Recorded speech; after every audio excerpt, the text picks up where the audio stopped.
When you are doing qualitative interviews, especially if those interviews are being completed remotely, let's say via Zoom, it's important to capture the audio of the interviews and have it transcribed in a way that you can use those transcriptions to analyze and look for the findings that you're looking for to evaluate your hypotheses. So I've looked through a number of AI tools that will do this, that actually they oftentimes attend the Zoom meeting as a participant, and Otter AI is one of those. They attend the meeting, they record the audio, and then they put together a transcript with some other helpful information.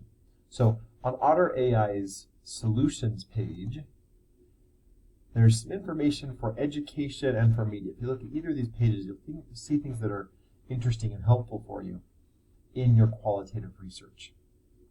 However, for me, I'm going to focus on this media page because there's some things here that I think are important for any qualitative researcher. So this is focusing on the storytelling, i.e. journalism.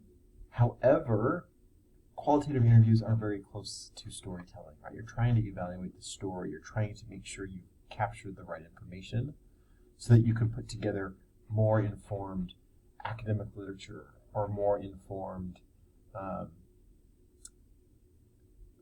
research findings for your product development, whatever it be. So I'm going to show you some of the features that they have listed here.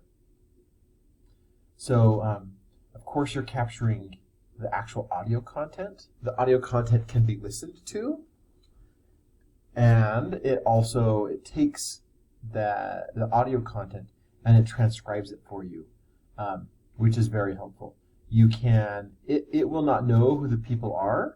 Well, actually, for Zoom meetings, I believe that it will even take the names of the participants. And if they have a profile picture, I think it will even capture that. But a lot of times, for example, if you're doing a direct face-to-face interview, the AI is not going to know who that is. And so in the face-to-face settings, you'll need to come in and you can put in that Sam is speaker 1 and Luke is speaker 2, and it will use that same voice recognition and label all of the transcript based on you putting in just the individual speakers once in the document. So it helps you capture who said what, which is very helpful. Then you can manage the content.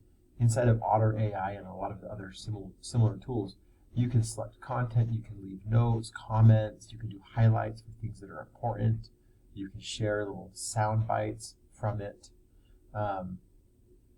And it's done in a collaborative way. If you have one of the packages that allows multiple members to the workspace, then you can actually leave comments or questions for each other on the team, which is fantastic if you're doing complex qualitative research with multiple interviewers or multiple analysts. It saves a lot of time, of course, right? You're not having to transcribe this yourself. You can put the content straight into the transcripts. Like I said, it transcribes this for you, and it will automatically capture these transcripts if you have a workspace, capture them, and make them available to everyone on the team as necessary. So that's very helpful in your qualitative research. You can also organize your content.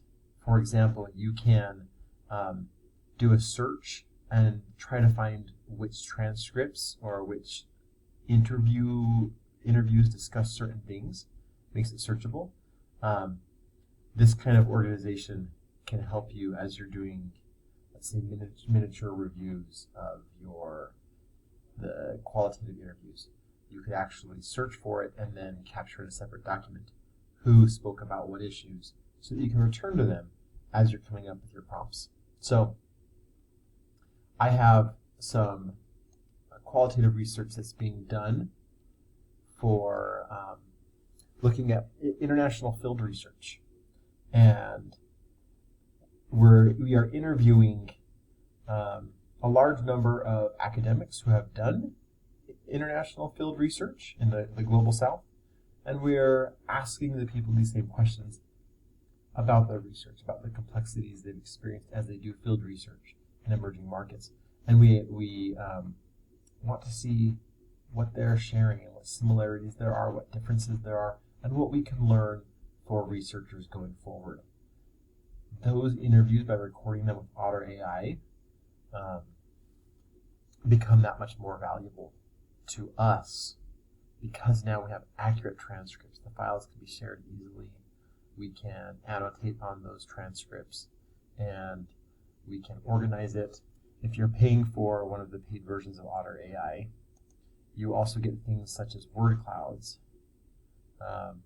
Yes, you can generate word clouds inside of R or Stata, SAS, whatever it be. You can do that, but this will do it for you. It has some basic keyword analysis, and it also does summaries, which is helpful. It will look for topics in the conversations, things that it thinks are important, and it will actually summarize that for you. So that can be helpful if you're using this not for academic research, but maybe research around product development or sales or whatever it be. The automated summaries can be very helpful as well. So if you are doing qualitative research, I highly recommend you purchase or use a free version if you have a more basic project. But get access to some of these AI transcribers and meeting note takers because they're very helpful.